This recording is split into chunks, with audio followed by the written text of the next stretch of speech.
to run all your social handles by yourself. And Chair, just for the record, Yeah. it is verbatim from this page. The governor says, last but not least, I have waived all hospital bills for the patients who are extremely poor and deserving with huge bills that are not held at the facility. In the affidavit, the governor says she met the committee prior to this posting.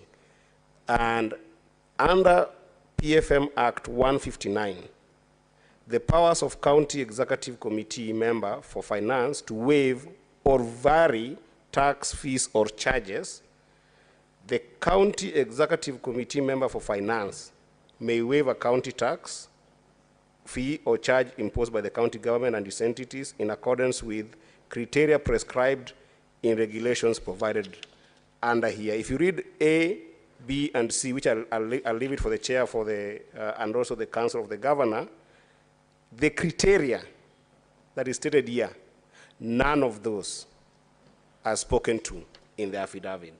So this is a serious violation in my view. Yes, Governor. Honorable Chair, I stand guided that I will not repeat again the exercise or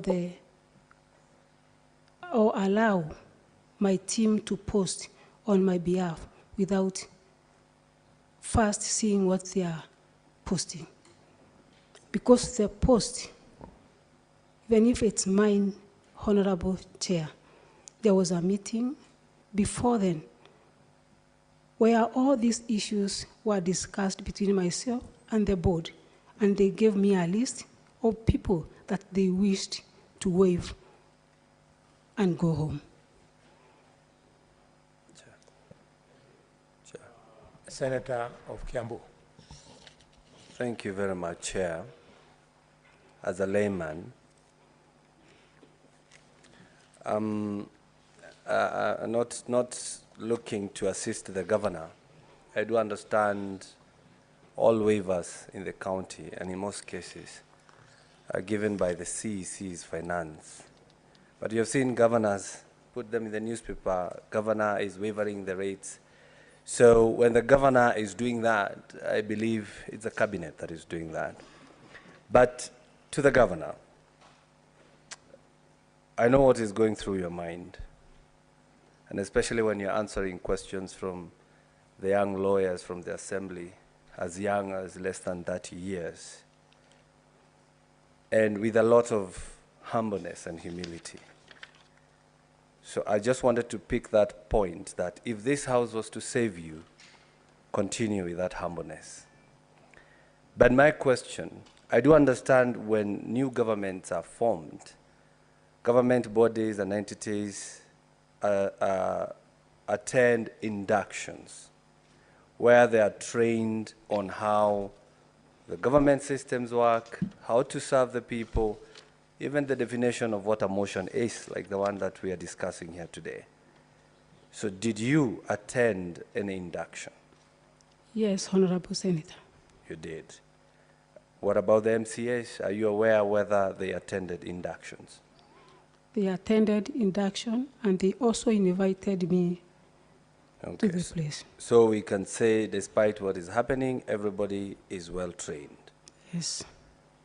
On the issue of Okolea and the issue of the county government of Meru, which you're both the CEO of the county government and also the CEO or the director of Okolea, don't you think running them parallel is somehow undermining the way you serve your people? Because you're serving the same people, whether through Okolea or the county government, which actually has more tools than Okolea. Don't you think it's undermining the way you should work?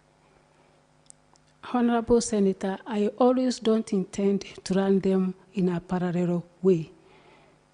When we go for any development meeting, obviously we give people mic to say their problems and also address some of the issues that are raised in my meetings. Necessarily, are not meant to be. The problems are not meant to be solved by the county government of Meru. That's where now I chip in as the Okolea director. A good example, if a mama comes on board to a meeting and begs that she needs a cow, and in Meru County government, we don't have such a program. That's where I chip in and donate a cow. And I don't think, Senator, by doing charitable work or even assisting people that come to my meetings, even if the meetings are official, is a gross misconduct. Well understood, well understood. I understand for the county. Senator Tangwa, Yeah. you are helping the witness. Witness, in accounts, there is an animal called double accounting. If this Senate allows you to run that monster called Akolewa or Kolea, we run the risk of allowing you to be diverting public funds, apply them on Okolea, and say that it was your own private initiative. If you think I'm very far from it, you have already done it. You've told this plenary that you went in a public function, you announced the names of people to Akolewa, Okolewa, to Okolea, but it is not lost to us that in the process, you went with a government car, fueled by the government, support staff probably got per diem, and you went there bragging that it was your private entity. Please, as Senator Tangwa has said, the county government has a better tool of you to intermit through. Wait until when you are approaching elections, then you wake up your Okolewa things instead of running the risk of double account. Chair, Chair, allow before me to interject. record my divergent view on that matter. I that was the Senator for on Kiambu the can floor, continue. Chair, and I have not at any time have I interjected anyone.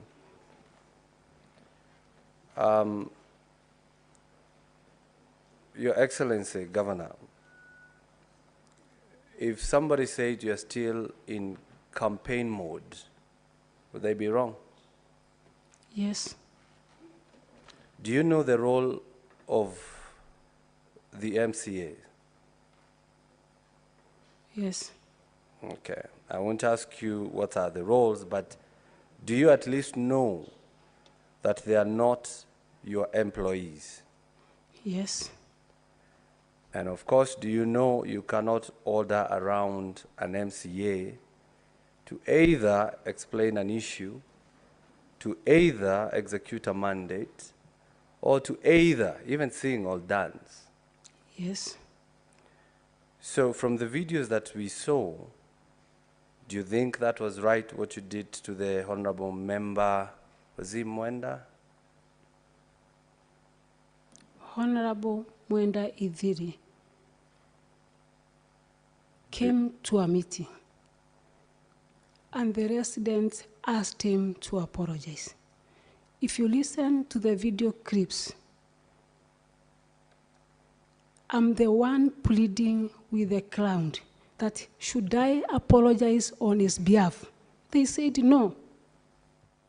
I repeated again, I want to apologize on behalf of Mwenda.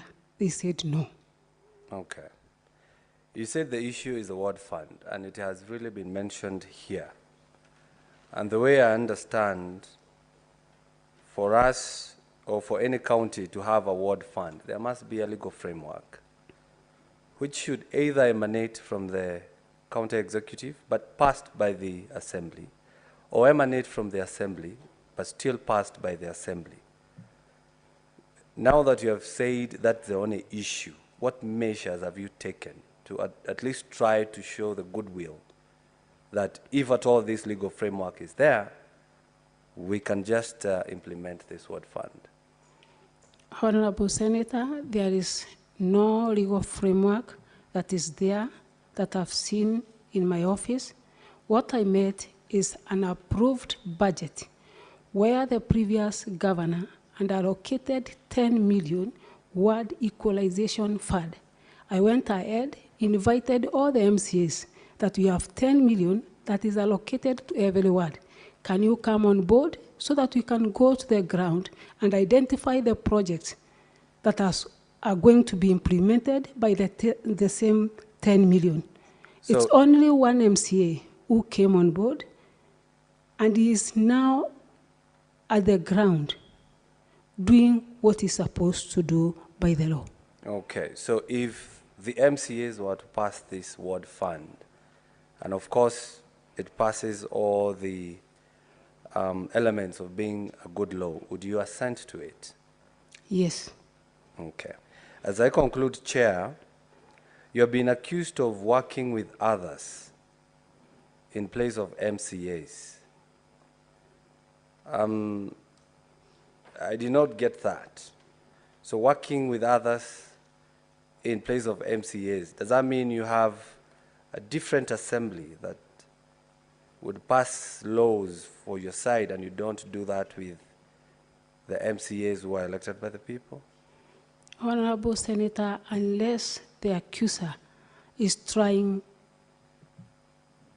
to misquote or to show that there are Korea programs that are run by myself and the church, which are done every Sunday in the afternoon, maybe that is an issue to them. And that one is not a political meeting. It's a charitable program whereby we help the poor, educate the poor, build houses to the poor. I don't see the reason as to why MCAs should complain about the Korea program, which is not managed, financed by the county government of Meru. Yesterday it was said that the governor is at war with everyone. So I want to put a question. Is it that the governor is at war with everyone, or everyone is at war with the governor? Maybe the vice versa, that everyone is at war with the governor, but not the governor at war with everyone. Why would they be at war with you? Some of the issues that I've said, it's about the fund. The fund. Yes. Finally, Mr. Chair, the governor has been referred here as Hitler. So allow me to ask this question. She has been referred to us as Hitler. And others have also accused her of referring them as Mbirwa. So in these two terms, Hitler and Mbirwa, if you were to choose one, which one would you choose to be referred as to? None. None. Thank you very much, Chair. Members, now we are remaining with two. We have 1 hour for closing statements. So Just only I'll one, allow Chair. my vice 2 bites. Come out 2 bites. Yes, come out. Thank you, Chair. It's called come out. Yes. Thank you very much, Chair. Madam Governor, I just want to ask you one question. Chair, I will only ask one question. It's a kind of a clarification that I want from the governor. In an event, Governor, that this committee finds no merit in your impeachment motion that has been brought before this committee, how are you prepared, or how will you demonstrate the spirit of collegiality between you and the members of County Assembly that, according to me, it is the one that lacks? And at the same time, I wanted you to demonstrate how will you do, or how will you deal with that problem, because this is something that you would have dealt with there before, but you left it at that being the senior most politician in Meru, it exploded until it reached here. So how will you do, or how are you prepared to deal with that problem in an event that one will happen? Just that, Chair.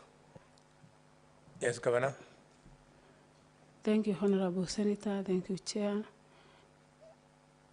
I will go ahead and extend olive branch to the MCAs. I've not done it once, but I will again and again invite them so that we can sit together as leaders. If the issue is Wadford, they fast track and see that there is a legal framework for us to have the fund increased so that they will be satisfied. Senator Kavintu. Thank you, Chair. Madam Governor, we know you've been standing there for a long time, but just bear with us. I'll have only one question, and this is from the volume 1 of the MCA's, accusation. And this is in page 18, which is incitement, bullying, vilification, and misleading of leaders against, misleading campaigns of against other leaders. Madam Governor, according to the witnesses who stood on that deck there and spoke, majority of them accused you of not having respect for any of the leaders, especially elected leaders of Meru County. What can you tell this committee about that allegation, and what are you prepared to do moving forward to make sure that you can work with the Meru people, and even if not now, in future, and for your own goodness, being a bishop, somebody who is called by God, what can you say about this allegation? Because it came out more than anything else. Thank you, Honorable Chair. One of the reasons as to why maybe we are here, it is about the funds, and at the same time, being an independent governor. When I assumed office, a lot of people came on board, including leaders. And I want to bring to your attention that it is too early for one to judge a person. I'm in the process of learning a lot of things. I'm in the process of trying to organize my government. And maybe there are some people who feel that I should come to aid or do what they want me to do within a very short period. This is too early for me, maybe to give people some favors, which I don't believe in, Honorable Senator. But I'm ready, and I've been ready to work with all leaders, not only elected leaders, but any other leader, including the Nyumba Kumi and chiefs and everybody else. And if I was rude and the behavior as it has been narrated by the MCAs, I don't think the Meru people would have given me such a big position. In fact, to be very clear, not only the MCAs and not only the leaders of Meru, that goes to even the Catholic Church. The father who stood in that deck yesterday, he was really, really bitter. To an extent, he said that, I don't know if you were here, but I think you were here. He said that there is no forgiveness in such a case like this. Yeah, and if a man called of God can say that there is no forgiveness, and Jesus says that we should forgive 77 times 7 in a day, then that really left me with a lot of questions. And I know at times things happen and things are said. When I was campaigning last year, many things were said about me. But you know what? I went above the things. Governor, I would advise you to go above the issues that you are going through. And I know it is doable because I did it myself personally. And I know you can do it and you can overcome. Thank you. If you go to the Leadership and Integrity Act of 2012, page 9, 8 and 9, and you read there, you will see the things that our government and our laws require of us as leaders, because there are requirements for us to follow as leaders so that we can be at peace with the others. I know we cannot appease everybody, but at least let 90 out of 100 be at peace with you. Then that way you'll be able to deliver your mandate. And Chair, if you allow me, I will speak to Madam Governor as an elder sister now and advise you. Please, I know it is hard. It is not easy to handle a whole county. And it was not easy also for you to go through the campaigns. I know you were hurt by many people. But that hurt now, take it out of your heart so that you can love those people and serve them. Because they are your people now. And you are their governor. And they should all come to you as the CEO of the county, as the overseer of the properties of the county of Meru. And if you do that, God also will bless you. And what do you think people think about you, a bishop, and then they're accusing you of all those things that they are saying? You know, the name of God is looked down upon, and that is not godly. Just raise above the bar, and God will bless you. Thank you, Governor. Thank you, Honorable Senator. And maybe in just 2 minutes, I humbly request to put this clear, that the felicitation of the Catholic priest who was here is not that I don't want to work with the men of God. It was purely an issue of finances, whereby I'm supposed to pay invoices and funds out of law. And I don't think that is my mandate, Honorable Senator, not to be accountable so that I please everyone. It is against the law that I should bend and break the law to appease or to please everybody. Honorable Senator, I want to bring to attention that all the wrangles and all the problems, the only source is funds. To the issue of MCAs, nothing else. It is about funds. It is about the process of procurement, which I'm not ready to break as a bishop and also a leader. I'm not ready to excuse any person, maybe wearing a title of a clergy, to loot public land so that I look good to everybody. Even Jesus himself did not look good to everybody. He earned Judas in his team. But for me, Honorable Senator, I believe that I am a woman of God, and the Bible says that we thrive to get peace. It is not easy, but the Bible says that thrive to be at peace with everyone.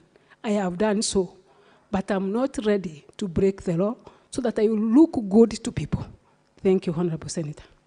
Thank you. I want to allow Senator Mandako to make. Thank you very much. Two questions. First, I want to remind the Honorable Governor that I hope she still remembers she's under oath. I want to reconfirm from you, Governor, is it true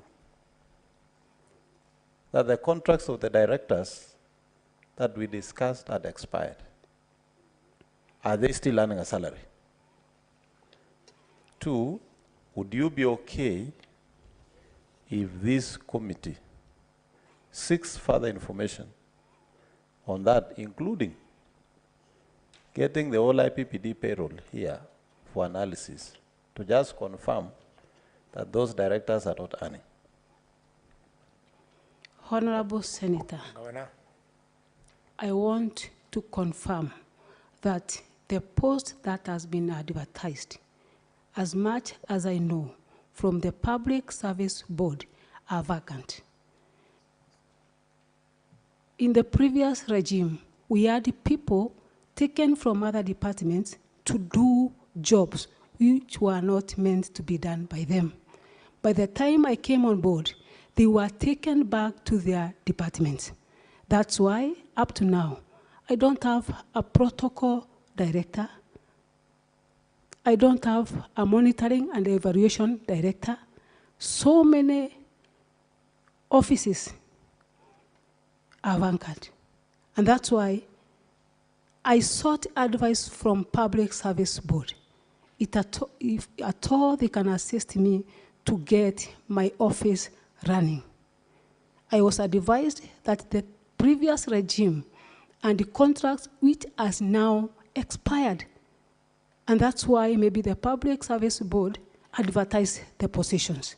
There is no way, Honorable Chair, that the Public Service Board will go ahead and advertise a position that has a person in office. Thank you. Chair, And Chair. to conclude for us, just a Allow minute me now. to finish this one question. Just a minute. Oh, Chair. I thought you had two. No, it was that for clarification. Thank you very much. Governor, on the matter of forceful entry to the Assembly, you are received by the Speaker, you signed the visitor's book, you are ushered into the chambers, you sat in your seat correctly, and the Speaker invited you to address the County Assembly. As soon as you had begun delivering your State of County address, there was a walkout by the members of County Assembly. Was there any MCA left in the chamber that alerted the Speaker that there was no quorum in the House? No MCAs. So the Speaker, so are you telling this evening that the Speaker on his motion noticed there was no quorum and adjourned the House? He noticed in his own capacity that there was no quorum and adjourned the House. Thank you very much. If I was there yesterday, the Council for the County Assembly had some questions to answer. Thank you. Chair, one more. Thank you. Before I give you, I saw the light of Okech. Okay, let's just sum it up. Thank you, so that we get the submission. I just wanted to check with you, Chair, whether these were final remarks, and in that case I can proceed. If you're still interrogating the witness, then I'll wait for me to make my final remarks. I forgot in my line of thoughts just one question to the Governor. Your Excellency, this committee is going to give recommendations, and they can go either way.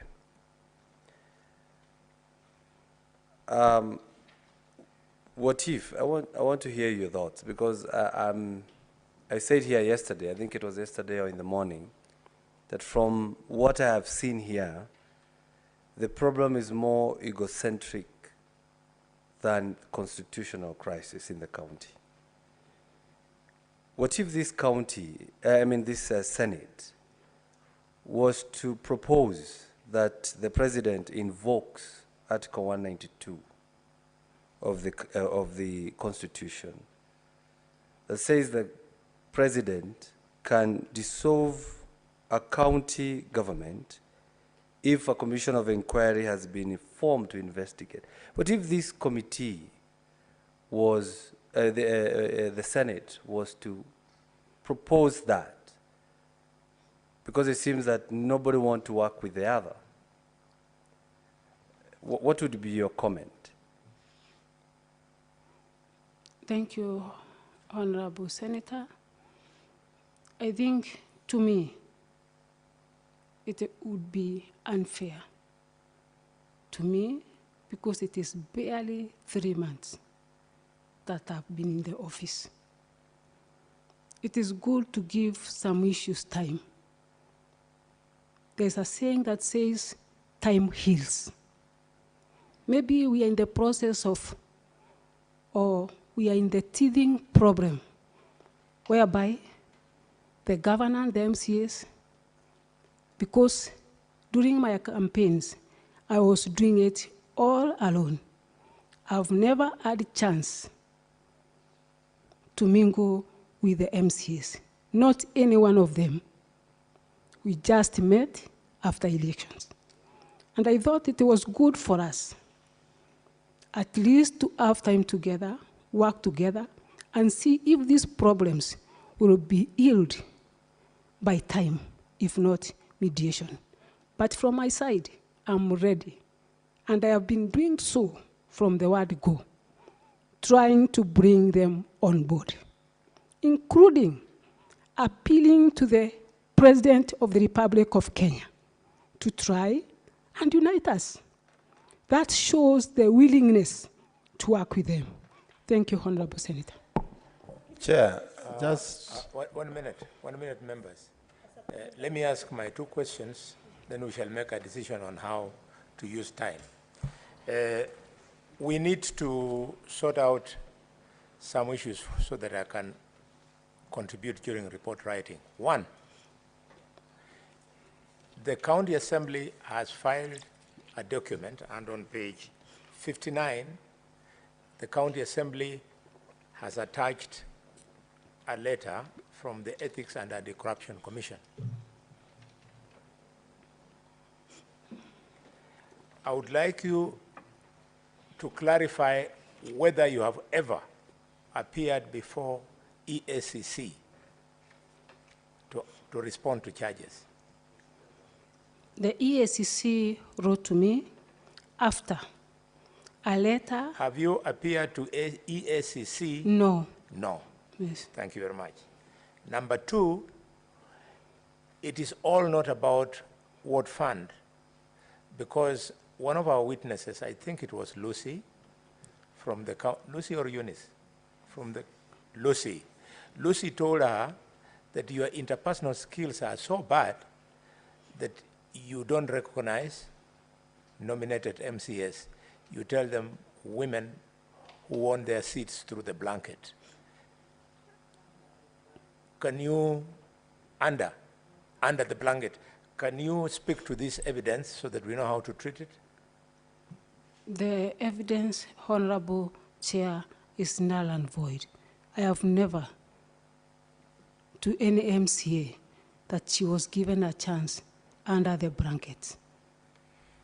The last point that I have is your husband, the first gentleman. Looking at MCS, both on the videos and here, they are not mad people. It looks like they find it difficult to work with your husband. Given that it is a fact of law that there is no budget for the office of First Lady, First Gentleman, First anything. There's no such a budget, there's no such a law under the county government. Are you prepared to ask your husband to take a backstage and keep out of any offensive public functions? And by this I mean the functions where he wouldn't be needed. Would you be prepared for purposes of Meru going forward? Thank you, Honorable Chair. Point of order, Chair. Point of order, Point Chair. of order, Chair. Point of order. There are many now. Here. Start with Esther and Kamil. I'll come to Mandako later. Yes, Esther. Yes, you are actually cautioning the council there against addressing the first gentleman as your husband. No. I was cautioning him about the English. And you're using the same. Just a minute. That husband of yours. There's a difference in English between that husband of yours and your husband. That husband of yours is abusive, but your husband is respectful. That's Now, it. Chair, let me defend you from Senator. He has used it properly. Yes. Yes, Chair, Mandako. with a lot of respect to you, Chair, I want to completely disagree with you. In that, the first gentleman of Meru County, in social events, Chair can be sent by Her Excellency to represent her in functions. Mr. Chairman, it is a tradition all over. And it's a practice that has been practiced by all governors when they are unable to attend functions, Chair, that are not official in nature or social in nature within their counties or even outside their counties. They have sent their spouses to represent. So we are not going to carg the first gentleman of Meru to attend social functions, Chair. We have, I think there is, we are just found in a situation where we are not used to having the first gentleman. In fact, I was asking, when they go for the first spouses meeting, there would be only 7 men out of how many women. It's a very unusual situation that we have to learn to get used to.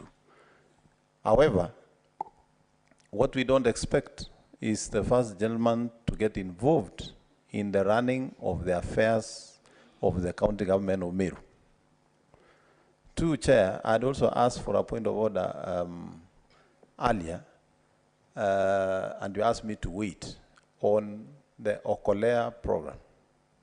Unless there is complete evidence that the governor is using county resources to run Okolea, it will not be fair to ask the governor to abandon a program that she has built for over 10 years.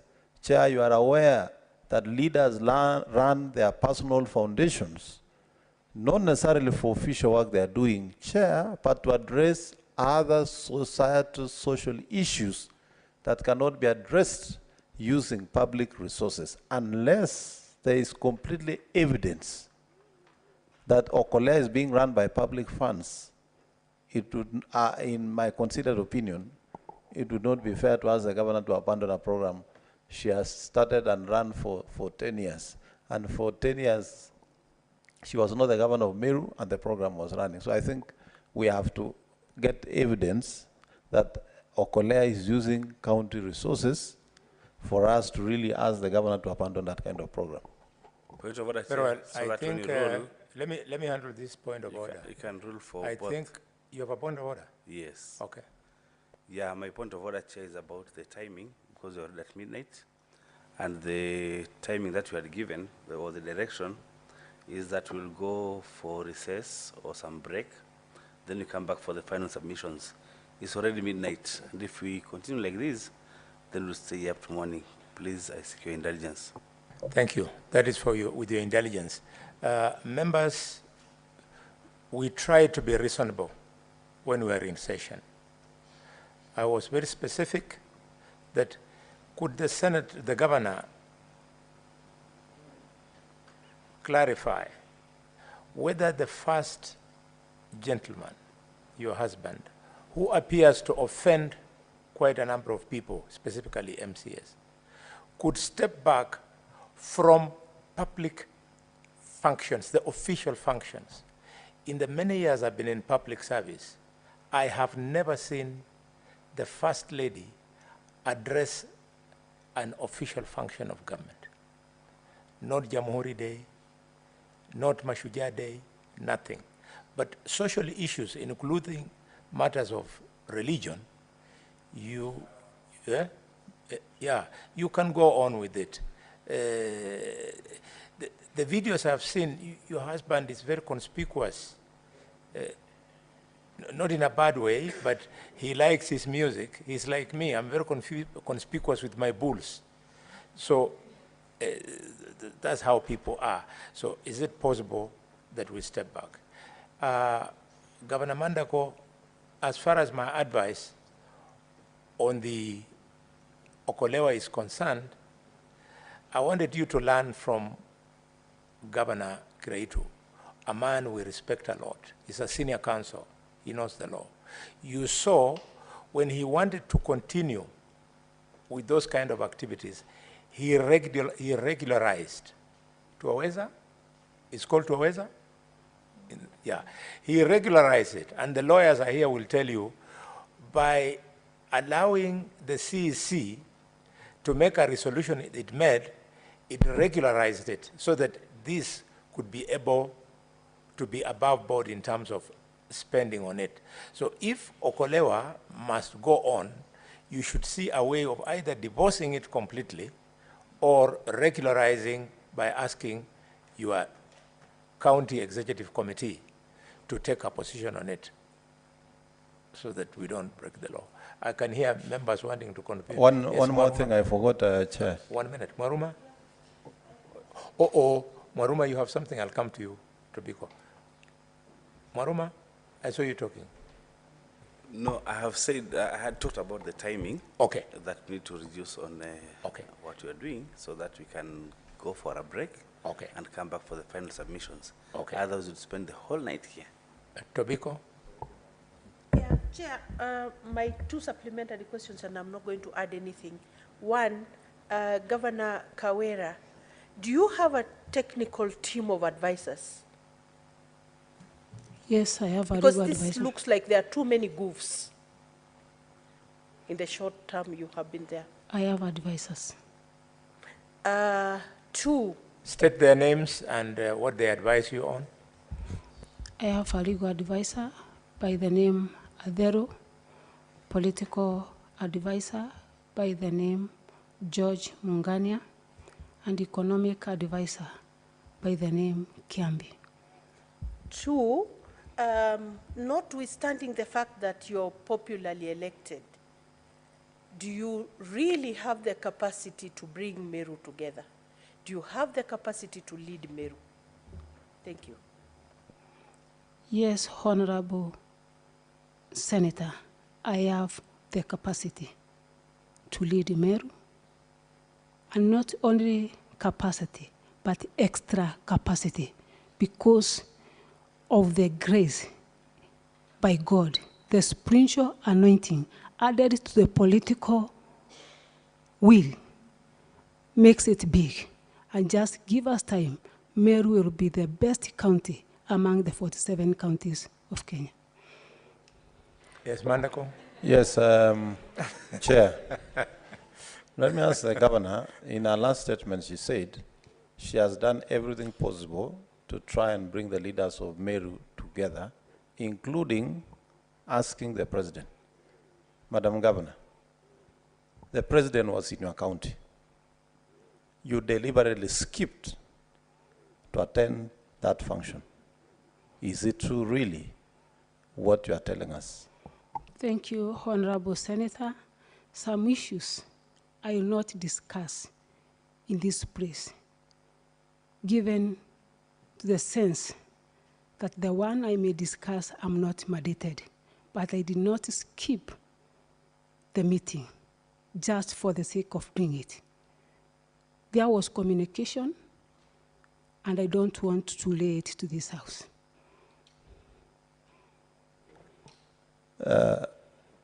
Chair, Madam Governor cannot say, I've reached out, and when we ask her whether she skipped, she becomes dodgy.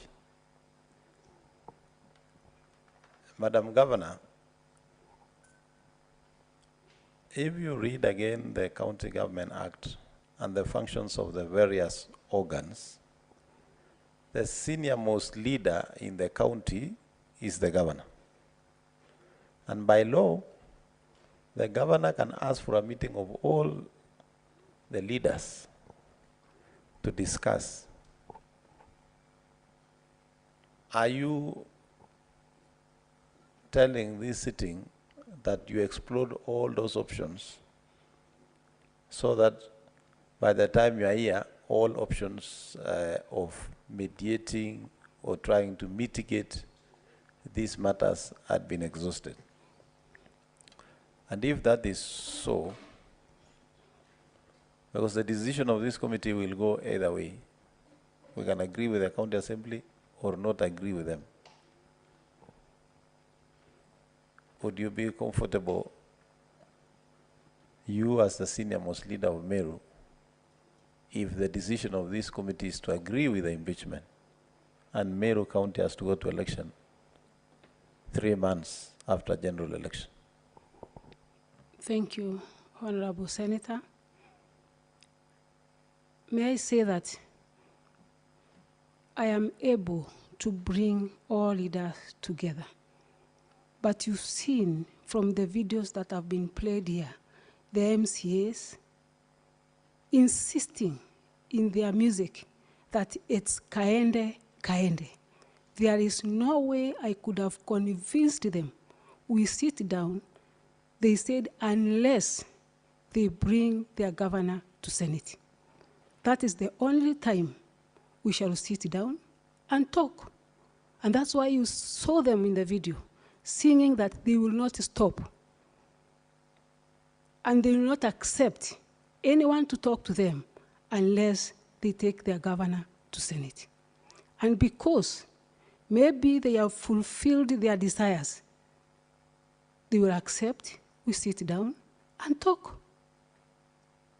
But it's very unfortunate, Honorable Chair, that not once have I invited them, we sit and have dialogue.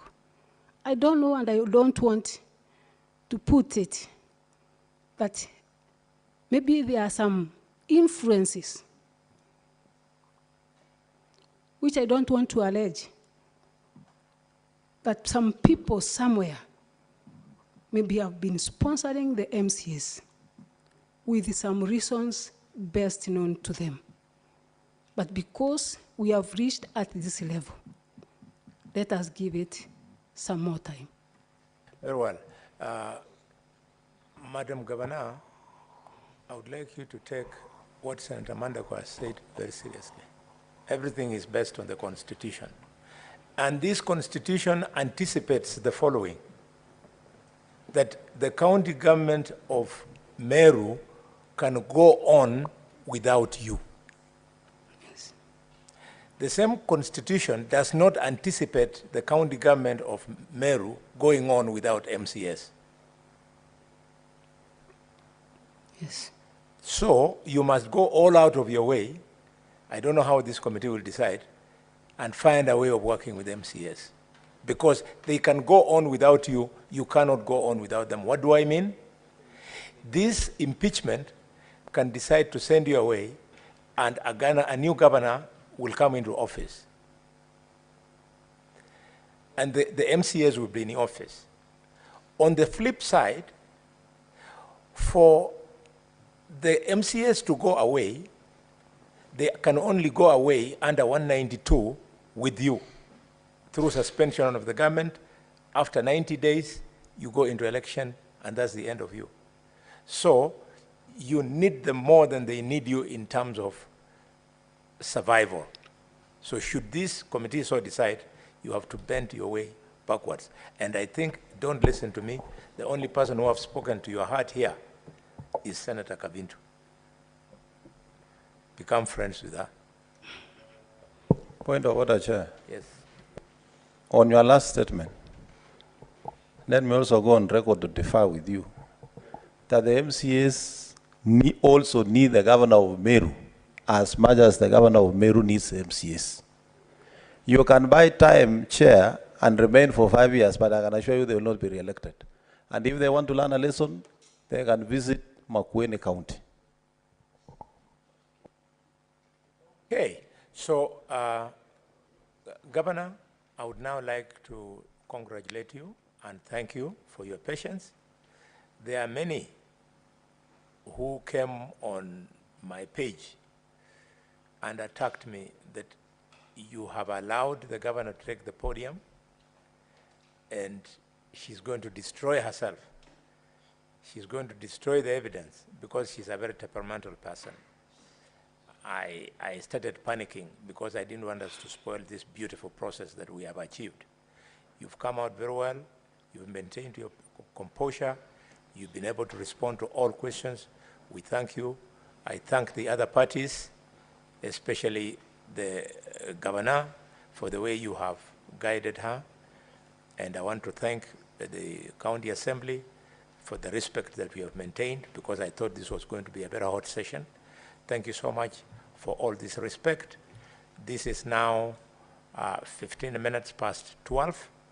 We want to reconvene at 30 minutes past 12, so that we do submissions either way. Do I take it that you want to submit for 30 minutes? Counsel for the county assembly? Yes, Chair, we would pray for 30 minutes, and I'll be sharing that 30 minutes with my colleague, Mr. Jacob Ngwele. Thank you. The governor? Equally, Honorable Chair, 30 minutes will do for us. We'll share it between myself and my learned friend. Very good. So, my good kid sister, Her Excellency the Governor of Meru, please step down. Your session is now over. Thank you.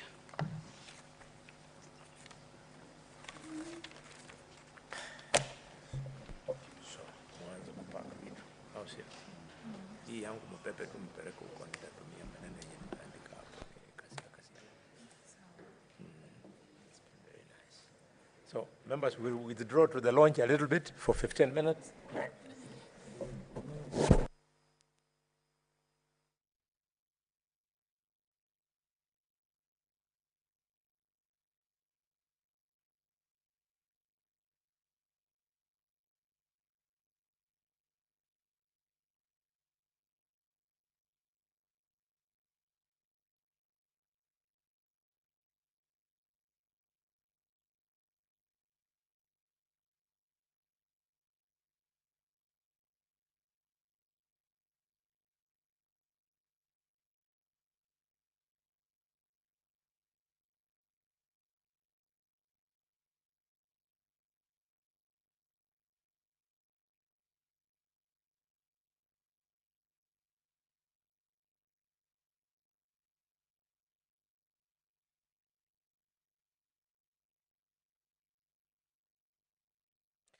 Thank you very much, Chair, for the opportunity. Chair, when I was in primary school and in secondary school not long time ago, we were often asked to engage in an exercise called composition writing. And when you retire to deliberate as a tribunal of the Senate, one of the questions I would urge you to consider: did the Assembly really go sit down and write a composition of imaginary things that the governor is alleged to have done? Or from the evidence, the Assembly had a good cause to bother you over Christmas period? Number two, can we in good conscience say that there is no crisis in Meru? Because when I addressed you in my opening statement, I told you Meru is in a crisis. It is at a siege. It is now common ground between both sides that there is actually a problem in Meru. It is common ground that the church has been asked to deal with this problem. It is common ground the venerated Jurincheke has been invited to resolve this problem.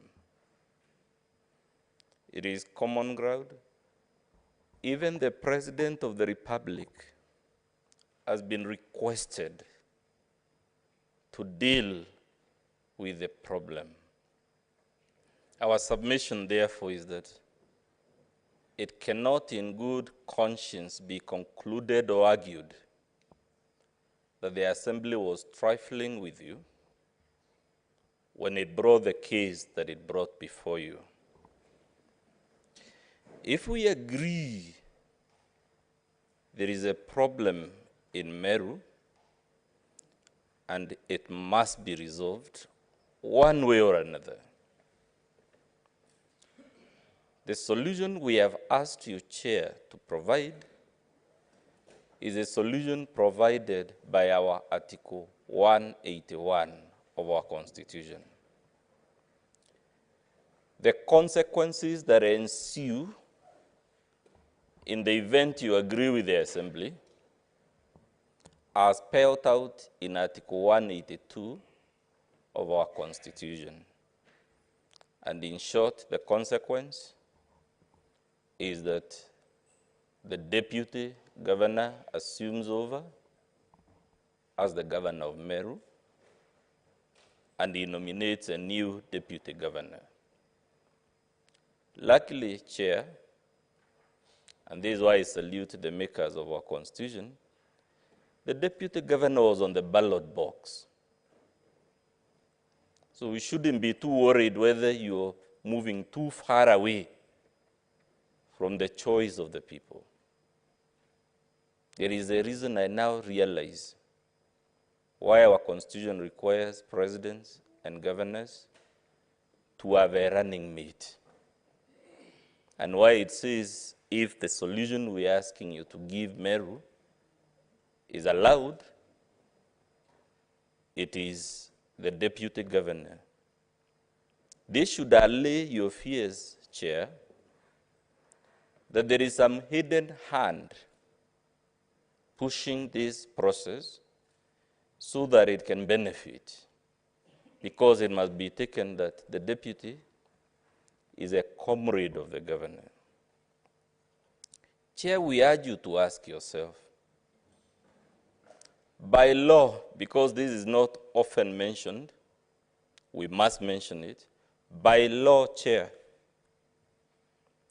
the County Assembly is permitted, should this crisis persist, to introduce the very same motion before you, not anyone, the very same motion after 90 days. But that's not really the point, Chair. What I want you to ask yourself, would it be fair to the people of Meru, if it is common ground, there is a fundamental problem in that county, that they remain held hostage in these circumstances prevailing in that county? It is our submission that it will be very unfair. Are there guarantees, Chair? Because there were many submissions on mercy, on forgiveness, on giving second chances. Are there guarantees you've been given that you can rely and bank? That if you give this governor a new chance, Meru will return to normal? Our submission is none. The governor before you keeps insisting the problem is that someone is sponsoring the MCAs. She keeps telling you, in answer to your questions, that the problem is the ward fund. She keeps telling you the problem is everybody else and everything else except the governor. Whether you believe or not, that's up to the committee. I cannot direct you. But for me, the question is, would it be fair to the Republic of Kenya, to the people of Meru, to our Constitution, to allow this situation to fester? And more importantly, given the things you've seen and heard on both sides, do we even want to take that gamble if we were to assume, for argument's sake, that the aggression against other leaders will persist, that the aggression against MCAs will persist? Chair, your mandate under the law is to consider every one of the 62 allegations separately and independently, not collectively. That's what Section 33 of the County Government Act, subsection 6 and 7 say, that if you find even one of them to be substantiated. It's very interesting, Chair, because ordinarily the law actually talks of proved. Here you're being told substantiated, not even necessarily proved, whatever the semantics lie. But the law, Chair, is that if you find any one of the 62 violations to have been substantiated, then the Senate in plenary is to take a vote on that finding by your committee, and if a majority of the delegations uphold that finding, then the governor starts removed from office. My colleague, Mr. Jacob Ngwele, will address you on the specific question whether we have substantiated or proved, whichever the word, any one, not two, any one of the 62 allegations. When you retire to consider that question, Honorable Chair and Honorable Senators, we invite you to note from the evidence, it is not in contest whether the appointments were done, the illegal ones. It is whether they were meant to occur, whether appointment letters were actually ensued after those declarations and whatnot. It is not in contest, Chair, whether the allegations against other elected leaders were made. It is not in contest whether the utterances against the Catholic Church were made. What is in contest between the parties is not whether any of the things we have alleged, any of the things in our videos took place, but the meaning to be attributed to them or the context in which they were uttered or done. We take comfort, Chair, in your assurance that this being an inquisitorial committee, the Senate has its own independent translators from Kimeru to English and vice versa, from Kimeru to Kiswahili or wherever. And we'll urge you to ask those translators to tell you from the videos whose accuracy is not in contest between the parties, there was vilification of other leaders, whether there were illegal appointments. Chair, we'll urge you to note, because it's easy to be lost in the legalese. I'm a lawyer and I'm often guilty of this. That for virtually every official institution set up by national and county laws, from the evidence before you, the governor has a parallel structure, parallel appointments that supplant the one known to the law. Can MCAs be faulted, whether it is the municipal board, whether it is the hospital, whatever it is, you'll find there is a law. The law has established the official organ to deal with a need of the people or a problem of the people. The picture that has emerged is that for every one of them mentioned in the impeachment motion, the governor came and set up an official parallel system and chose not to work with the one set up in the law, and also chose not to work with the people officially holding the office responsible for that function. And the question, Chair, how long can we, in fairness, expect any county to be run like that?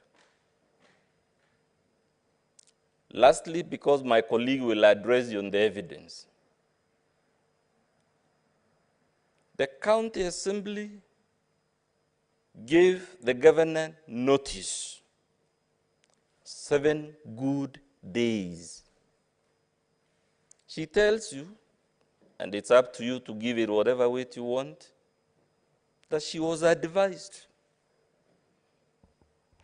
She didn't have to appear before the county assembly, and specifically that if she appeared, she would have been in breach of a court order. She has not shown you the court order that forbade her from appearing before the assembly. But that's not the reason I am raising this issue, Chair. The reason I'm raising it is because there is a fundamental question of principle. The governor has an opportunity to place her defense. Never mind, she says the assembly is already prejudiced. She doesn't. She has now before you documents that were in existence. Even if the order forbade her, which is not the record, from appearing before the assembly, it was still open to her to send her lawyer if there was an order forbidding her. Because the options are you appear either in person or by lawyer. So the question, Chair, is can we in good faith fault the assembly for making the decision it made when the opportunity to place all this material? Can the assembly be faulted for not considering the matters you're now being asked to consider in favor of the governor when the window to avail that material was there? Lastly, Chair, I am not actually worried as a lawyer whether your decision will be legally correct or incorrect. And the reason I'm not worried, all of us, including me, Chair, every day make legal arguments and decisions that are shown to have been incorrect once in a while. At the University of Nairobi, there is a course they teach called Law and Economics. And in that subject, Chair, which I actually teach, we are told the value of a decision, whether by a judge, whether by a tribunal like this one. We are told, secondly, the value of a law,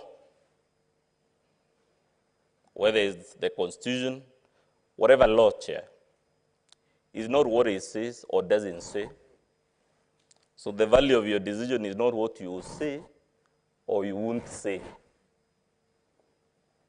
Scholars of law and economics tell us the true value of your decision is the scheme of incentives for either good behavior or bad behavior that your decision will establish. I very humbly tell you, Chair, that if you let this governor off the hook, the scheme of incentives you'll be sending to other governors, both now and in the future, is that you can engage in whatever number of violations of the law, whatever the nature of those violations, whatever the potential consequences of those violations, but the Senate of the Republic of Kenya, for one reason or another, can let you get away with it. That is what the priest meant by the difference between justice and forgiveness. He was actually addressing on moral and legal philosophy, and I'm not sure he was understood. The matter before you is about justice. It's about what legal consequences should ensue for certain acts and omissions. Chair, allow Mr. Ngwele, because I note we have only 30 minutes, to address you on why we believe we have substantiated or proved, or whatever the word we want to use, not just one, because we only need one, but actually several allegations. Thank you very much, Chair. Chair, for the record, my name is Jacob Ngwele, and I'll be submitting on the reminder of our submissions. Before I embark on evaluation of the evidence which you have submitted, Chair, it's our humble and most respectful submission that the Assembly side has substantiated all the 62 grounds of violation which the Assembly passed in its impeachment motion against the governor, as were read in the charge sheet, which was read before the governor here. I will proceed and explain how we have substantiated those charges. One of the grounds was the issue of illegal appointments, nepotism, and illegal usurpation of public offices. Of course, the first issue was the appointment of the governor's husband as in county offices. Chair, from the outset, this issue has been trivialized. It has been generalized, it has been demeaned, but it is a very serious issue. What the governor and the chief of staff did not mention when they were being cross-examined, they only went to the appointment of Hustler's ambassador, but they never mentioned that, or they never came out clearly that the issue was about, the critical issue was about the governor in a public setting, which was draped with flags, a forum which was meant to launch a person in a public office, did appoint the husband as a patron of a public institution, an institution which has been created by a statute. It is a submission that it is not just a matter of a spouse. It is about a spouse who has been given an illegal appointment and who is exercising illegal powers.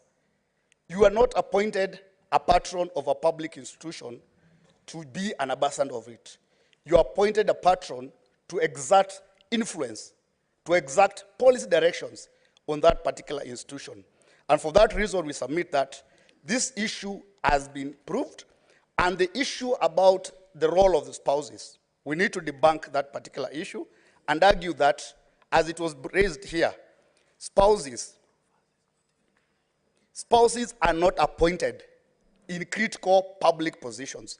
You cannot see a spouse appointed as a patron of Kenya Forest Service, as a patron of Mama Lucy Hospital. These are not the reserve for spouses to be appointed. The other issue quickly was the issue of reappointment of Mr. Rufus Miriti as a county secretary. This issue is uncontested. It is uncontested both in the affidavit which is submitted in this house.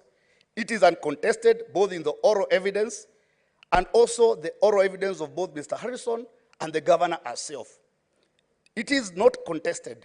It is not in dispute or doubtful that Mr. Miriti has been reappointed as a county secretary. It is not in dispute that Mr. Miriti was the county secretary of the previous regime. it is not contested that Mr. Ribiti's term came to an end with the tenure of the previous government. But what Mr. Harrison told the court, the Senate, was that the term was extended, the extension was allowed by the TA, then the term is still ongoing, he still has a contract which expires on 23rd of January next year. We do submit that this is one of a very critical illustration whereby the governor has disregarded the express provisions of the law. And the law is that an appointment, including reappointment, must be submitted to the county assembly for fresh vetting. We did submit in our documents 2 decisions of the High Court. One is the one for the High Court of Machakos, and the other one by Justice Murima. In the Machakos judgment, the court said that in case of the term of the CCs whose the tenure of the governor has come to an end, they must be subjected to a reappointment. Similarly, Justice Murima said that if the term of the CS comes to an end with the end of the tenure of the president, they must be submitted. That particular gentleman is still up to date exercising illegal powers, and that is one of the grounds we have submitted. The other issue, which I'll go quickly, is the issue of the roadside appointments. It is not in dispute, both from the governor's evidence and from Mr. Harrison's evidence, that these appointments were made, both in Timau, Nikubu, and Kianjai. What has happened is that the evidence has shifted. Initially, it was that no pronouncements were made. Then, no letters were given. Now, it has become the appointments were actually made for an organization called Okolea. In the governor's evidence, in our governor's affidavit, that is not mentioned. We do submit that this is a creation. It's what in law we call an afterthought, a smoke screen, whereby you want to shift the evidence from this direction. You are saying, I was not stealing, actually I was speaking. That is what they are trying to submit. We do submit that the evidence we have given in our annexures, all the annexures that we ask, as my colleague has requested the Senate, let the committee review the transcripts for all those 3 instances, and you will see the governor directing the ward administrators to appoint those people. How do you direct public officers to appoint people to private organizations? We do submit that this allegation has been proved and is tantamount to illegal usurpation of functions given to a public institution. The only person who can create public offices, the only person who can hire is the County Public Service Board. Honorable Senators, the other issue, of course, similar to that one, was the issue of illegal committees which were created for municipalities. It is not in dispute that in Meru, they have municipal boards. It's not in dispute that one of the functions of the county government is management of parking and taxis. So the governor cannot go ahead and create parallel structures to manage these functions which are provided for in the 4th schedule of the Constitution. This was a committee with a treasurer, with an organizing secretary, with a chairman, with a secretary. What were they created to do? We do submit that this allegation has been proved, and we invite the committee to review the evidence. The other issue was the issue of incitement and bullying. Incitement and bullying. We do submit that all the instances, the four instances, I'll go first of all, incitement, bullying, vilification of leaders. One was about Honorable Mwenda. That one, the member himself gave evidence here. The video which was produced here showed how the governor humiliated him in public. The governor was there parading him, asking him to apologize, telling him, I'm going to offer you protection. But now the narrative has changed, that it was the members of the public who were asking the member to apologize. Yet the governor herself has admitted she's the one who introduced that subject to the gathering. The other issue about vilification of the senator and the CS and the MP for Tigania, that is very clear in the transcripts. If you read those transcripts, it is on a meeting where the governor was present. And the issues was about this, allegedly, that these leaders were putting pressure on the governor to share power. But what does the governor say? She changes the narrative and argues that the alpha bread, alpha loaf she meant was that sharing alpha loaf with MCAs. Yet the context was that these members want alpha loaf of my government. We invite the committee to review that particular evidence. Chairman, I'll ask that, because I'm going through a lot of grounds which we covered, that you add me 5 more minutes in my time so that I can wind up. The other issue, you can see I'm rushing and I'm doing the work some justice. Order. The other issue. Order. Everything that you are speaking to has already been articulated. It is up to you to ensure that you squeeze it into the limited time. Yes, Chairman. The other issue was about vilification of our Catholic Church. When this matter began, the evidence was not clear. But from the evidence adduced by the governor and also the priest, the matter has been shed clear that there's a dispute between the Catholic Church and the county government of Meru, and a dispute which has now arisen after the governor came into place, where she's challenging the lease which the church is holding. And the governor is saying she's being put pressure to pay the money. What does she do? In a majestic style, whenever you confront the governor, she calls for baraza to fight you, what we call bully pulpit. She calls the meeting, takes down the church so that the church can relinquish their leasehold, which is still valid. We do submit that. This evidence has again been submitted. Another issue which is close to my heart, because that is something which is very close also to this committee, about the inviolability of the precincts of the assembly. This Senate has enacted the County Assembly Powers and Privileges Act. That act makes it very clear that you cannot force yourself into the county assembly. It provides offenses which you commit when you force yourself into the county assembly. The governor herself, in Annexure 16, the last clip which was played here, she has said that she was barred from entering the assembly, but she forced herself into the county assembly. The evidence also produced shows that the governor was accompanied by goons and militia. What was played by their side was different from what we played. You will see when she was coming, other than the clip which showed her entering the assembly, there was another clip outside there where she had a group of people. And the posture the governor had taken, the demeanor, the temper she had, meant that the governor was coming for combat in the assembly. And the honorable senators, we do request this Senate I want to direct the Senate to the County Assembly Powers and Privileges Act, more so Section 3, which protects the precincts of the assembly. Not even the agents of the national government, not even the police, not even the NSIS can enter without the invitation of the speaker. But the governor went there by force. Honorable senators, I wish to remind you that of the issue of the January 6th, 2021 in America, whereby the then president of America incited a group, a group of gathering of people. They went ahead and invaded the hallowed precincts of the US Capitol. They took over, they commandeered the Senate, they commandeered the House of Representatives, and what has happened? The January 6th committee has found that the president needs to be prosecuted by the Department of Justice. Had the president been in the office today, he would have been impeached. It is impeachable. It is an offense under the laws of this country for you to hold gathering outside the gates of the assembly. The law protects even the gates of the assembly.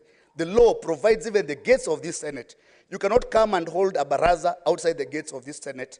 You will be violating the laws of the land.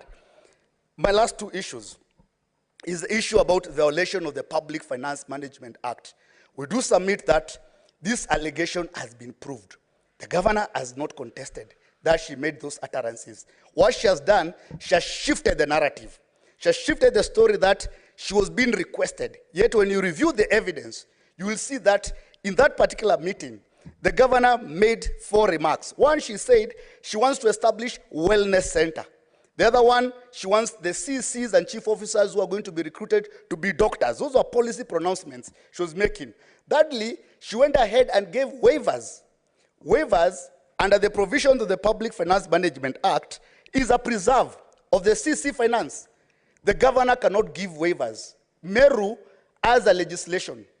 Meru has a legislation called Meru County Tax Waivers Administration Act, which is very clear that it is only the CC Finance who can provide waivers. The other issue the governor did with that particular issue was directing the hospital to spend money at source. Chairman, I really want to correct the impression which has been created that the Meru Teaching Referral Hospital Act provides for the use of money at source. I'll recommend the committee to read section 14(4) of the same act. It talks about that the funds under the section shall be managed in accordance with the PFM Act. That act recognizes that you have to refer back to the PFM Act. And the PFM Act provides elaborate mechanisms whereby you can use money from source. We do submit that this allegation has been proved. The last of allegation was offenses, misconduct relating to the CCs. What the governor did was, as the assembly, in exercise of its constitutional mandate, rejected 7 nominees. Nothing wrong with that. Within the confines, within the powers of the county assembly, to refuse, to reject nominees. But what does the law provide? The county assembly, the Public Appointment County Assembly Approval Act, section 10, provides that once the assembly rejects the name, the governor is supposed to resubmit. The governor shall resubmit fresh names. The act uses the word shall, which means if we reject 6, you don't go back and abandon the 6 and you work with the 3. No, you resubmit you resubmit the 7 who have been rejected. What the governor did was, she went in the guise of reorganization, collapsed the departments, and appointed 3 CC to be in charge of 6 departments. Our submission is that Section 46 of the County Government Act provides a mechanism in which the governor can reorganize our government.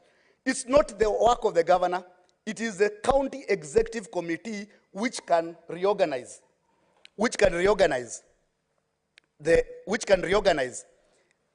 government. So what the governor did, suo moto, what the chairman was mentioning in the cross-examination, treating the county as a public property, as a private property, instead of reverting the names back to the assembly, you go back and reorganize yourself, yet the law provides that the CC is still intact. The 7 CCs whose positions have not been filled are still serving. So for that reason, we submit that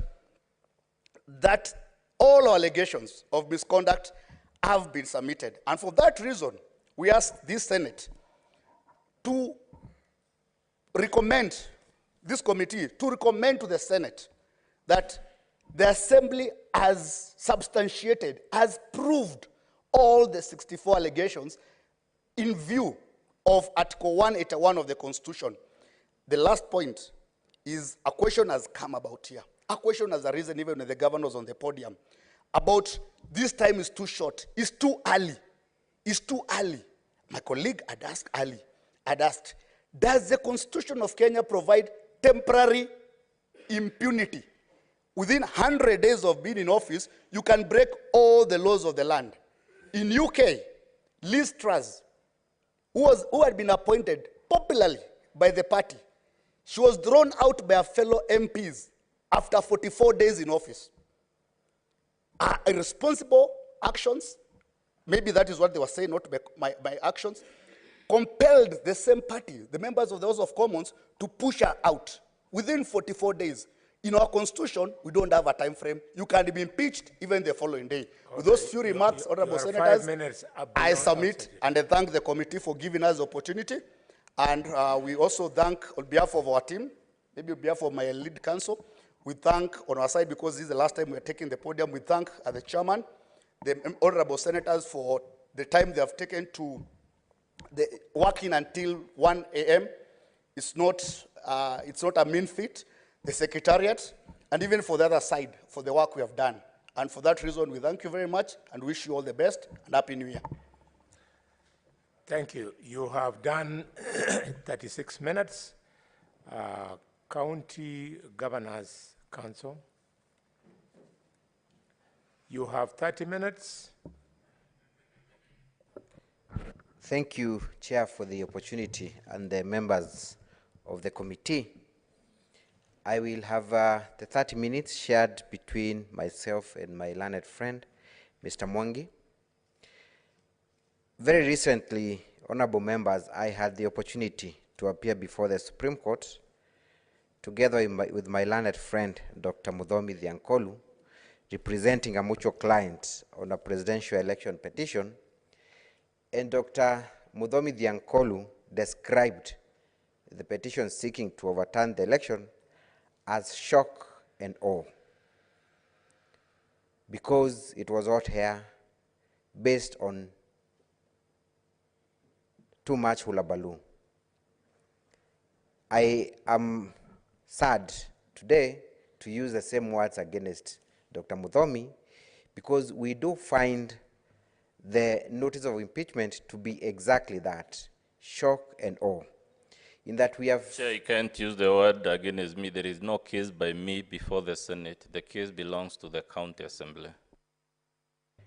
I stand Precisely. guided. Shock and? Precisely. Shock and awe, A-W-E. Those were words used by Dr. Muthomi to describe that petition. I'm only using the same words, borrowing from my good friend, Dr. Muthomi. The reason why I'm saying that this matter is shock and awe is because a very negative and scary picture has been painted against the governor. We all sat here when the governor was being described as the modern day Hitler. And we would have expected that the evidence to be placed before this committee would have confirmed that same picture. Honorable members, you will confirm indeed that there was no evidence to that effect. So that left me wondering, why is the governor on trial? Is it because of our emotions? Is it because of our passion? Is it because of our temperament? Is it because of our mistakes? Is it because of our firmness? Is it because of our leadership style? Honorable members, none of this is a ground to impeach a governor. The governor might be emotional, might be passionate, might have a style of leadership that is not understood by many. But even then, and I'm not trying to justify that, is that the ground that was envisaged under Article 181 and Article 33 of the Constitution? Do we have any other ways of dealing with such a situation rather than impeaching a governor? And that's why, in our opening remarks, we were quick to state that we should differentiate between a political weapon and an oversight tool. The MCAs have oversight tools to check the governor, to check the executive, to bring it back on track when they stray. The MCAs have not come before you with clean hands. There is one maxim of equity that says, he who comes to equity must come with clean hands. Honorable members, when you sat here, can we agree that the MCAs are not at fault? Are they blameless? Have they come before this committee with clean hands? Have they themselves fueled the disagreement in Meru? Do they have their own share of blame to what is happening in Meru? Have they been seen fixing the governor, disrespecting her, putting her in a very awkward situation? Can we then allow these same MCAs to benefit from their own misconduct and have an entire election overturned over incidences where they have been party to? A case in point I will draw the attention of the committee to is when the MCAs intentionally block the governor from accessing the chamber in a day when they have themselves gazetted and invited the governor. The governor is ushered in by the speaker. The speaker allows the MCAs to conduct themselves in an unparliamentary manner. The speaker is not seen in any way trying to control the House. Then they come before the Senate and they want you to find that it was the governor who forcefully entered that county assembly. It would be unfair for us to sit here and assume that the county assembly of Meru comes before you with clean hands. Let's talk about impartiality, honorable members of this committee. Article 50 and 49 of our Constitution is supreme in as far as the right to fair hearing is concerned. The County Assembly of Meru, once it was seized of this motion, was supposed to be a quasi-judicial body that is supposed to uphold impartiality, that is supposed to uphold the right to fair hearing. Can we say really the conduct of that county assembly was conduct enough to suggest that they were in any way impartial? If, for example, today, honorable members, you went to court, and the first thing the judge does is dance how they are going to slaughter you, do you expect any fair hearing before that committee? We watched the MCAs donned in red very early in the morning before they even had the move of the motion. They sang inside the county assembly, just stamping how they are going to teach the governor a lesson. Can we say that is an impartial committee, that the governor ought to have appeared before and expect justice and expect fairness? I beg to differ. So this confirms indeed that the County Assembly of Meru and the MCAs had a predetermined outcome of this motion, and they did not bother to even interrogate the issues before them. So what then is the threshold that ought to be upheld or met by any person seeking to impeach the governor? Because impeaching a governor is the last resort. Once the governor before you today is impeached, honorable members, it is not just about her removal from office. Going by the recent Supreme Court decision in the Mike Sonko case, the governor cannot even be in charge of any cattle dip committee because she will have been condemned forever. She lacks leadership skills. Are we telling this governor here today that based on the evidence brought before this committee, that this governor, forever and ever, at her age, and with only 2 months of being in office, that she has done so serious mistakes that she can never ever run for any leadership position? Because once you condemn her and uphold the impeachment, it will be the end of this governor to ever present herself for any of public office in this country. So the framers of the Constitution put a threshold under Article 181, and they used very strong and specific adjectives: gross violations, gross misconduct. So it is not just any violation that qualifies for impeachment, it must be gross. It is not any misconduct that can justify an impeachment, it must be gross.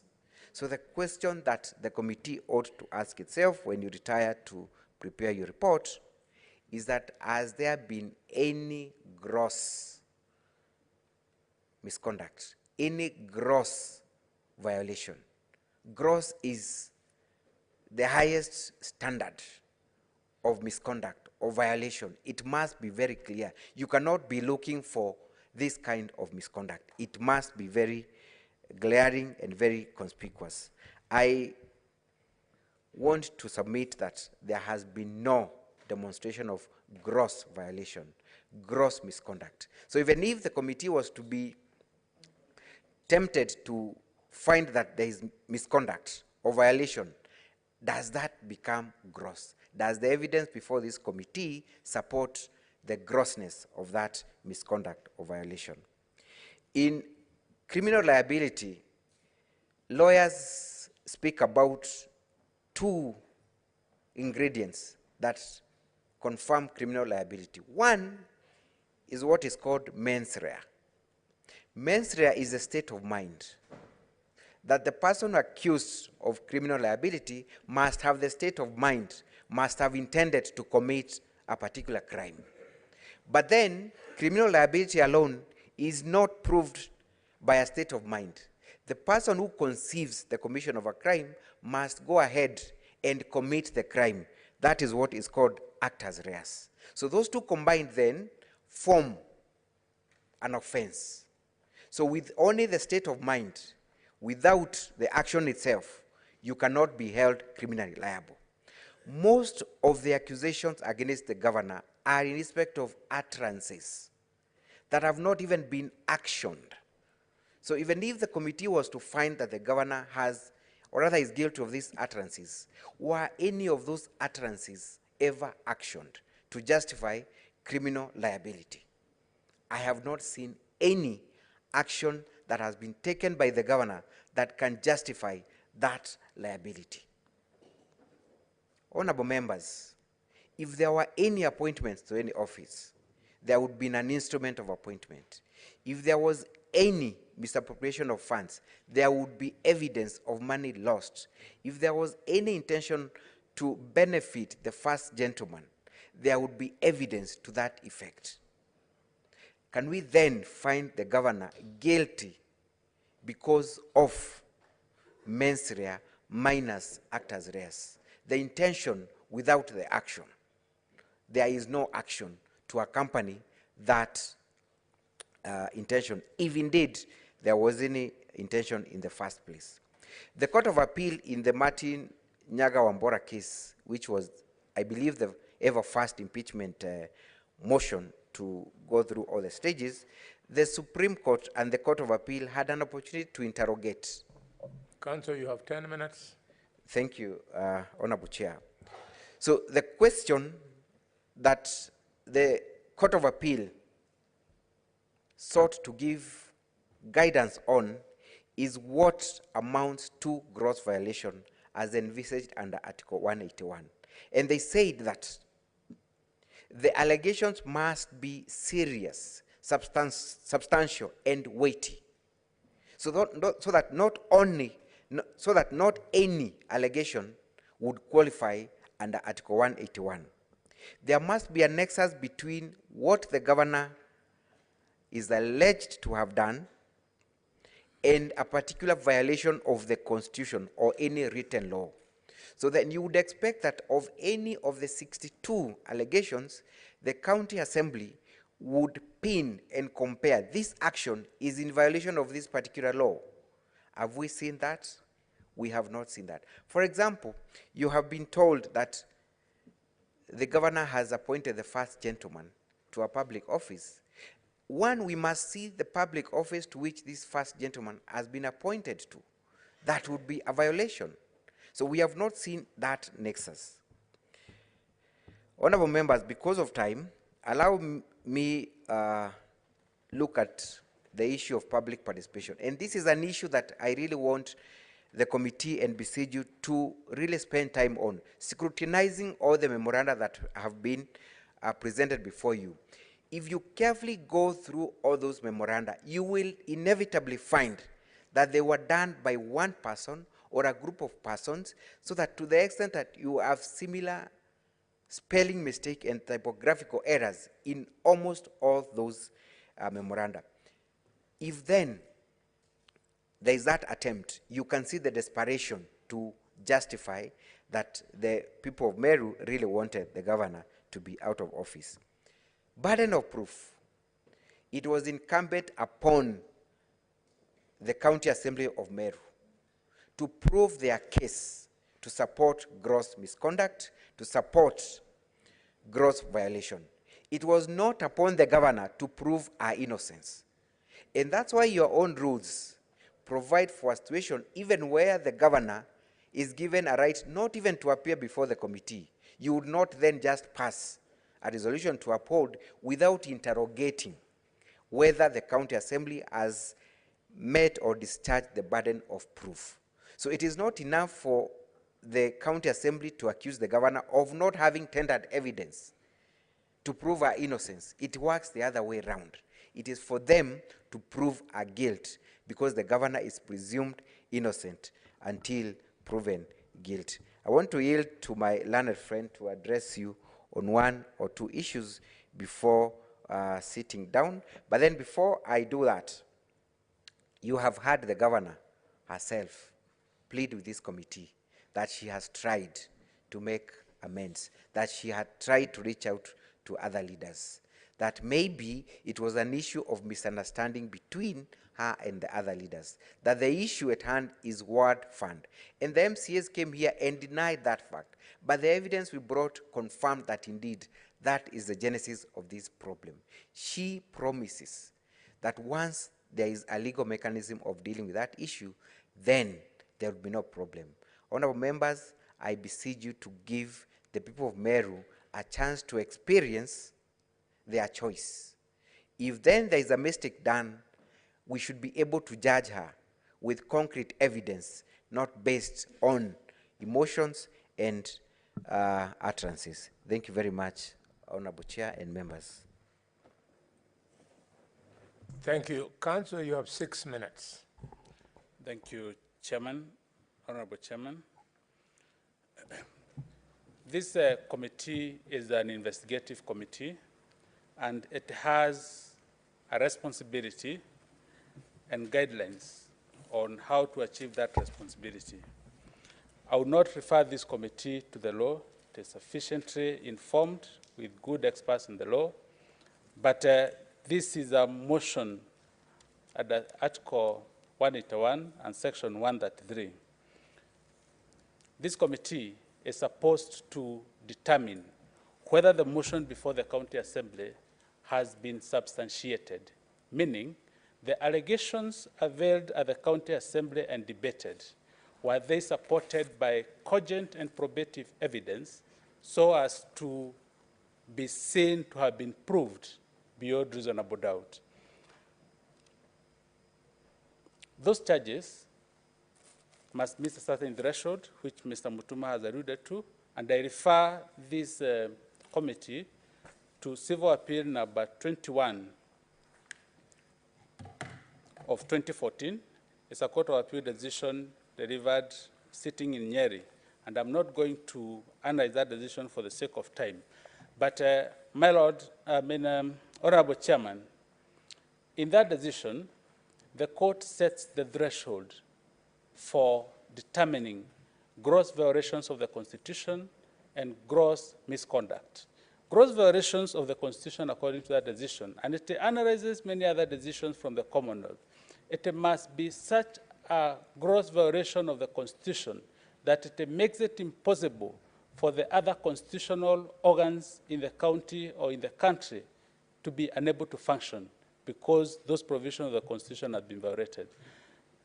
Honorable Chairman, there is no evidence that there has been a violation of a constitutional provision so that the judiciary in the county of Meru is not able to function, that the governor of the county of Meru has made it impossible for the county assembly to carry out its essential functions.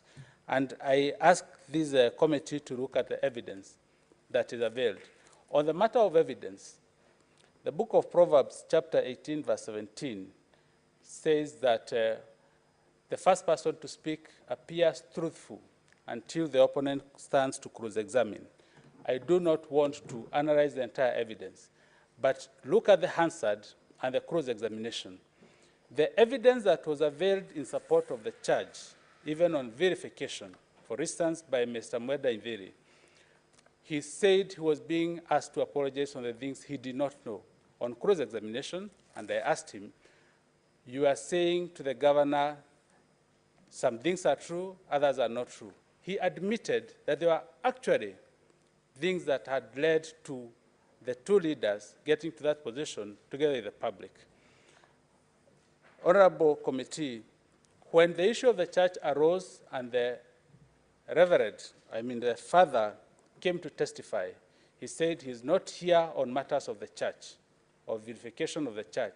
He was here on his own person, and he also gave a very particular line of testimony, and he said he has lived in America for over 10 years. He has been racially abused, and he said potentially that's why he is a more sensitive person.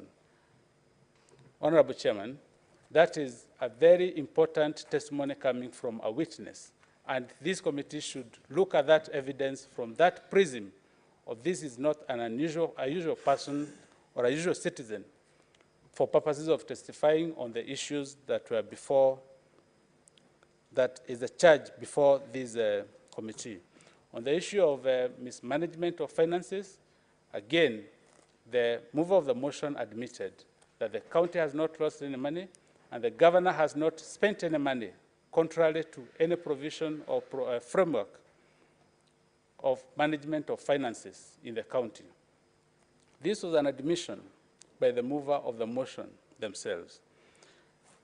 When the governor and her... You have 2 minutes to go. ...has stood up to testify today, a question was asked as to why the governor chose the chief of staff and not the county secretary. And I wish to remind this committee the explanation that was given that the chief of staff has been in the governor in so many areas. And the issues to be testified upon were not only on appointments, but on even those other issues that are alleged in the motion. The most appropriate person and most comprehensive was only the chief of staff who had witnessed many of those things and not the county secretary. The governor was not hiding anything, and she was available for that cross-examination. On the issue of public participation, I would like this committee to refer to the High Court petition in Kiambu,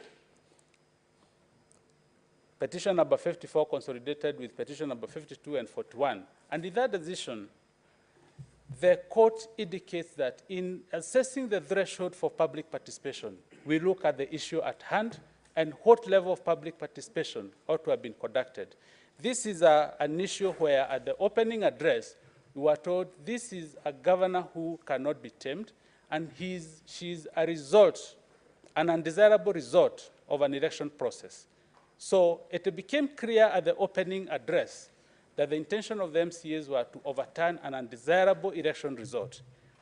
And Honorable Chairman, with that in mind, the threshold was very high for the decision to be made by the County Assembly that the members of the public have accepted after only 2 months to overturn an election result which they had themselves come up with. On 1 minute, Honorable Chairman, I wish to draw this committee to the County Assembly Act on Public Participation. The Meru County has an Act on Public Participation, and the principles set out at Section 4 of that County Assembly Act guides us to that threshold. The members of the county should have been well-informed, well-educated, and there was no time limit. This was done in a day, but could have been done wronger.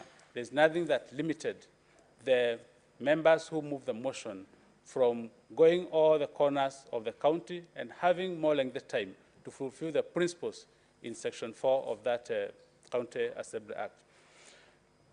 Honorable Chairman, I wish to invite this committee to look at the entire evidence that has been given and the cross-examination, and especially our testimonies on cross-examination and the evidence given today.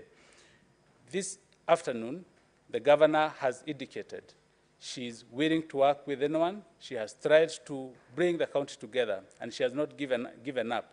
All she has said, and in her words, time heals. Give her one more time, and she'll be able to bring all these people together.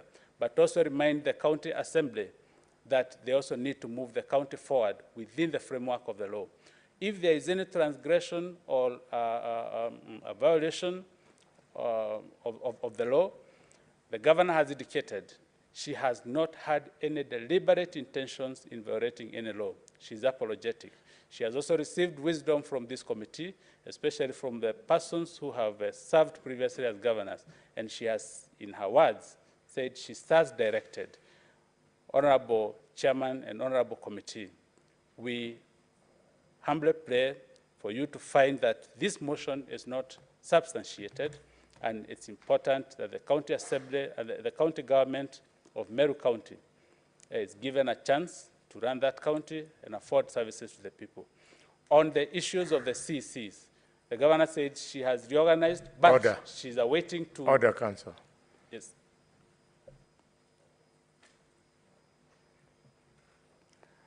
Honorable Chairman, please allow me 30 seconds on that issue because it appeared it's a big issue, and Honorable Senator Madago pointed out on it, and it looks like the governor has just ignored all structures and forms of government, offices of government at the county level, and she decided to run her own private project in form of the government. You allow me just 30 seconds. I explained where the governor was coming from and what she promised is her next stage, that in the reorganization of that cabinet and allocating more than one directorate to one CC, she only wanted the county to move as she prepares to resubmit the names to the county assembly. And that came from her testimony in person and on oath, Honorable Chairman. With that, I do not wish to tear this committee anymore. On this side of the divide, we highly appreciate the sacrifice you have made, and you've gone beyond the call of duty to serve this country. We are highly appreciative on part of my team, and we are very grateful. Most obliged, Honorable Chairman and Honorable Committee. Thank you. We may all rise.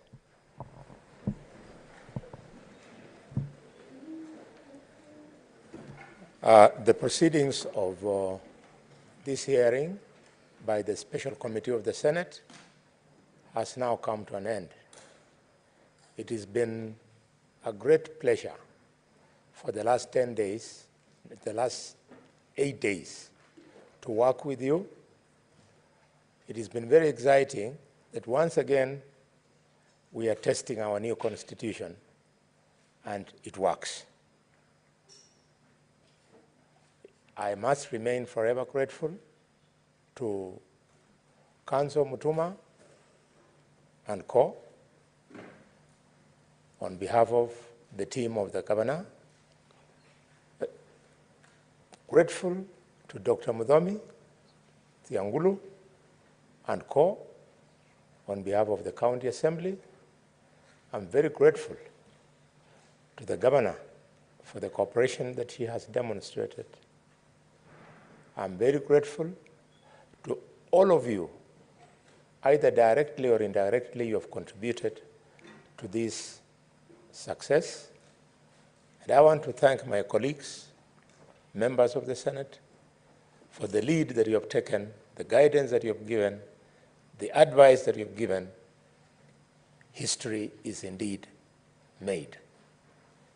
Announcement. We are proceeding from here to the hotel that has been electronically sent to you. You will not be expected to sit until 12 o'clock tomorrow, although you'll be at the hotel for consultations. This is to allow the Secretariat to do the usual. Thank you. We are so adjourned.